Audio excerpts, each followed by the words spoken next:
The moment Eleanor lifted her wine glass, I relaxed. The lawyer was smiling, her children looked confident, and I was already imagining which beach I'd disappear to once the paperwork was signed. Then the 80-year-old woman everyone believed was losing her mind looked directly at me and said, "Alfonso, before dessert, would you mind telling everyone why you've been searching for the combination to my private safe?" Every fork stopped moving. Someone dropped a glass. And for the first time in years, I realized I wasn't the smartest person in the room. Looking back, that dinner didn't ruin my life. It simply revealed the lies I'd already built it on. People like to think men like me are born predators. Truth is, nobody dreams of becoming a professional gold digger. You learn it. My father spent 30 years breaking his back in construction. The day the company replaced him with younger workers, not one of those executives remembered his name. He died believing loyalty mattered. I learned something different. Money remembered no one. So I stopped believing in forever. I believed in opportunities. By 52, I'd become very good at reading wealthy, lonely women, not manipulating them immediately. That's what amateurs did. I listened. I laughed at the right jokes. I remembered birthdays, favorite flowers, the names of grandchildren nobody else bothered asking about. Eventually, they trusted me. Some even loved me. I never promised forever. I just never corrected the assumptions they wanted to believe. Then I met Eleanor Whitmore. She wasn't what I expected. She owned vineyards, commercial real estate, and investments that stretched across 3 states. According to business magazines, her fortune was worth well over $80 million. According to gossip columns, she had early-stage dementia. The first rumor reached me before I ever met her. The second reached me from her own family. "Poor mom forgets everything these days," her son Daniel told me with a sympathetic smile the first time we shook hands. His wife squeezed his arm dramatically. "It's heartbreaking. Heartbreaking." That word came up often around rich families, usually right before someone mentioned inheritance. Eleanor herself seemed different. Some mornings she forgot where she'd left her reading glasses. Once she called me by the wrong name. Another afternoon she asked me the same question twice. Perfect, or so I thought. The relationship developed faster than I expected. She appreciated that I never interrupted her stories. She laughed at my terrible jokes. She said I made the enormous house feel less empty. That should have made me uncomfortable. Instead, it made my job easier. Or that's what I kept telling myself. Still, strange things kept happening. One evening she invited me to her library. The room smelled of leather, cedar, and old books that cost more than my first apartment. She handed me a first edition Hemingway.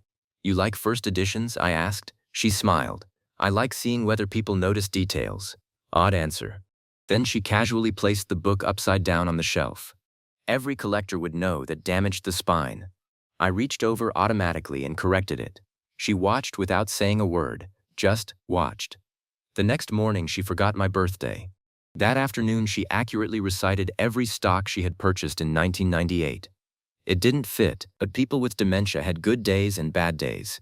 Didn't they? Daniel certainly thought so, or wanted me to think so. He became unusually friendly, too friendly. Over whiskey one night, he leaned closer. "I know why you're here." I smiled. "I assume because Eleanor invited me." He laughed. "I don't care if you're after the money." That caught me off guard. As long as she stays happy. There it was, permission, almost. "But," he added quietly, "don't ever convince her to change the estate plan." The words sounded casual. The eyes didn't. That conversation stayed with me, not because of the warning, because Daniel had revealed something without meaning to. People only protect wills they're afraid might change. For the first time, I wondered if I wasn't the only one calculating percentages. A week later, Eleanor misplaced her pearl necklace. The entire household searched. Daniel accused a maid. His sister Victoria insisted security cameras be checked. The necklace appeared exactly where Eleanor claimed she'd left it. No apology followed. The maid resigned the next morning. Eleanor watched her leave through the window. She looked disappointed, not confused. Disappointed. Another detail, another piece that didn't fit. Then came the doctor's appointment. Eleanor asked me to drive her. Inside the clinic, she disappeared for nearly an hour while I waited. When she returned, she seemed exhausted. "What did the doctor say?" She smiled gently. "Oh, the usual." "What usual?" She changed the subject. Later that night, I noticed an envelope sticking halfway out of her handbag. Confidential. Neurological assessment. I shouldn't have looked. I know that. But curiosity has always sounded nobler than greed. The folder was empty. Every page had been removed. When I heard footsteps, I slipped it back exactly where I'd found it. Eleanor entered carrying tea. She looked at me, then at her handbag, then back at me. Neither of us mentioned it. Instead, she asked, "Do you think people become more honest when they believe someone can't remember?" The question landed like a stone in my stomach. I forced a laugh. "Depends on the person." "No," she replied softly. "It depends on who's pretending." Pretending? The word echoed long after she went upstairs. For 3 days I couldn't stop thinking about it. Was she pretending to forget? Or pretending she remembered? I began watching everyone more carefully. Daniel whispered with the family attorney. Victoria made secret phone calls on the terrace whenever Eleanor entered the room. The housekeeper quietly shredded financial documents instead of filing them. Every person inside that mansion behaved as if someone else's eyes couldn't be trusted. Then I found the first real clue. I wasn't looking for secrets. I was looking for aspirin. Instead, inside a kitchen drawer, I discovered a handwritten note. It wasn't addressed to anyone. It simply read, "Dinner, Friday. Let them all believe they've already won." Below that, one sentence that made my blood run cold. "Especially Alfonso." I stared at my own name until I heard footsteps behind me. Slow, measured, not frightened, not confused. I turned around. Eleanor stood in the doorway. She smiled exactly the way a chess player smiles after watching someone move the wrong piece. And for the first time since meeting her, I wondered if I had been chosen long before I ever believed I was doing the choosing. I wish I could say that when I found the note with my name on it, I immediately understood the danger. I didn't. That was my biggest mistake. I thought I was discovering a conspiracy against Eleanor. What I failed to consider was that Eleanor might have been the person designing the entire game. The next morning, I did something I had done many times before. I lied. Not to Eleanor, to myself. I told myself I was investigating because I cared about her, because I wanted to protect her, because I was worried that her children were taking advantage of a vulnerable woman. And maybe part of me believed that. But another part, the part I didn't want to admit existed, was already calculating. If Daniel and Victoria were trying to control Eleanor's money, maybe I was the only person standing between them and disaster. And if Eleanor appreciated that, maybe she would remember who protected her. Maybe she would reward loyalty. That was the first lie I told myself. And it was more dangerous than any lie I told anyone else. I started watching the Whitmore family like a detective. Daniel was my first suspect. He had the obvious motive. His mother controlled everything. Without her approval, he was just a wealthy man's son who had never built anything himself. I discovered he had secretly met with the family attorney 3 times in 1 month. Suspicious. Then I found something worse. A copy of a document hidden in his office, a draft power of attorney. Daniel wanted legal control over Eleanor's finances. I thought I had solved it. The greedy son, the helpless mother, the perfect explanation. I confronted him in the study. "You wanted control over her accounts." His face changed, not anger, fear. "You went through my office?" I found the document. Daniel sat down slowly. For a moment he looked 10 years older. Then he said something I didn't expect. "Do you know why my mother thinks everyone wants her money?" I didn't answer. "Because everyone does." The sentence bothered me because he didn't sound like a villain. He sounded exhausted. Then he showed me something. A medical report. Not Eleanor's, his. Daniel had been diagnosed with a heart condition, serious enough that he had hidden it from everyone. "I was trying to protect her," he said, "by taking control of her finances, by making sure strangers couldn't." The word strangers hung between us. I knew exactly who he meant, me. I wanted to be offended. Instead, I was uncomfortable because part of me knew he had a point. But then Daniel ruined his own defense. "Just leave before she changes the will." There it was again. The will. Everyone circled the same invisible treasure. Everyone claimed they weren't interested. Everyone knew exactly where it was buried. My second suspect became Victoria, Eleanor's daughter. Unlike Daniel, Victoria didn't hide her hostility toward me. She smiled politely in public, then whispered poison in private. "Men like you always think you're different." I laughed. "Men like me?" She looked directly into my eyes. "Men who discover wealthy women late in life." That one hurt because it was true, or close enough. I hated her for seeing through me. I investigated her too. and I found something shocking. Victoria had been secretly paying Eleanor's medical bills for 2 years. Nobody knew. Not Daniel, not the attorney, not even Eleanor. Suddenly, my theory collapsed. The greedy children weren't as simple as I wanted them to be. Everyone had secrets, everyone had reasons, including me, especially me. Then came the betrayal, the one I never expected. It came from the person I thought trusted me most, Eleanor. 3 days before the dinner, I received a phone call from her attorney. "Mr. Alfonso, we need to discuss something." His voice was cold. "I found evidence that you accessed private documents inside the Whitmore residence." My stomach tightened. "I don't know what you're talking about." A pause. Then he said, "That's unfortunate, because Eleanor knows." I went silent. "She knows? She also knows about your previous relationships." The room suddenly felt smaller. My past, every wealthy woman I had dated, every engagement that ended mysteriously, every settlement, every rumor. Someone had collected them all. But who? Then the attorney said the words that destroyed my confidence. "Eleanor asked me not to reveal this information until dinner." Dinner. Everything led back to that dinner. I arrived home and found Eleanor sitting alone in the garden. She didn't look angry. That scared me more. "You know who I am," I said. She looked at the flowers. "I know who you were." That answer confused me. "Were?" She finally looked at me. "Alfonso, do you think I invited you into my life because I didn't know what kind of man you were?" I couldn't speak. She smiled sadly. "That's your problem. You think people only see what you show them." For the first time, I felt something I hadn't felt in years. Not fear of losing money. Fear of being understood. "I cared about you," I said. It was the closest thing to honesty I had offered her. She nodded. "I know." Those 2 words hurt more than anger, because she believed me, and somehow that made everything worse. Then she handed me an envelope. Inside was a photograph. A photograph of me. Taken 6 months before I met Eleanor. I was sitting in a restaurant with a woman I had dated years earlier. On the back was a handwritten message. "He always chooses money when given the choice." I looked at Eleanor. "Who gave you this?" She didn't answer. Instead, she said, "Tomorrow night, everyone will tell the truth."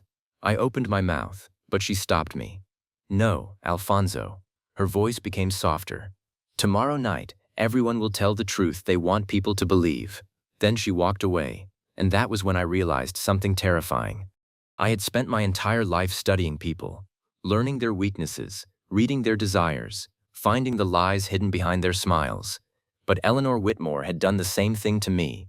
She had studied me, she had predicted me, and somehow, she knew exactly what I would do next. The question was no longer, who was trying to steal Eleanor's fortune? The question was, why had the smartest woman in the room allowed a man like me to get this close? Estimable duar, and his beltmais, Hitterlands. I arrived at Eleanor Whitmore's dinner party, expecting a battlefield. I prepared myself for accusations, for angry children, for lawyers. For the moment someone would point at me and say the words everyone was thinking. "He only wanted her money." I deserved that. The strange thing was, I was more afraid of being right than being exposed. Because deep down, I knew something had changed. At some point between the expensive dinners and quiet conversations, Eleanor stopped being a target. She became a person. And that was the one thing I never allowed myself to happen. I walked into that dining room, wearing a suit worth more than my first car. Everyone was already there. Daniel, Victoria, the attorney, and Eleanor, sitting at the head of the table. She looked fragile, almost exactly how everyone expected an 80-year-old woman with memory problems to look. But her eyes were different, clear, focused, watching. After the first course, the attorney stood.